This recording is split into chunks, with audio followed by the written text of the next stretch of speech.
ना पैबे आंधी तूफान ह करब रंगदारी इहे पहचान ह तू रोके ना पैबे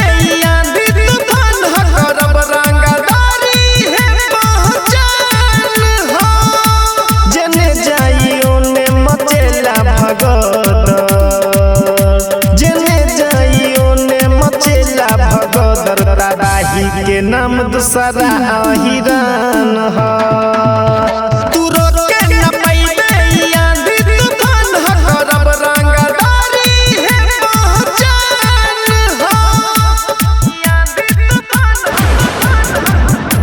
करब रंगदारी डीजे ओम सागर डीजे ओम सागर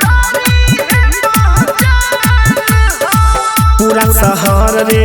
चले कहर रे हमारे नामावा के छोले बाडर रे पूरा शहर रे चले कहर रे हमारे नामावा के छोले बाडर रे ठीले मोछ चली सीना उतन के कहे लोग हमके ई खतरा के खान ह तू रोके ना पैबे आंधी तूफान ह करब रंगदारी इहे पहचान ह तू रोके ना पैबे आंधी तूफान ह करब रंगदारी इहे पहचान ह करब रंगदारी डीजे ओम सागर डीजे ओम सागर सर पे इनाम बा नंबा दा नाम बा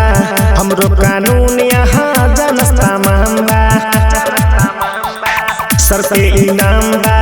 नंबा दा नाम बा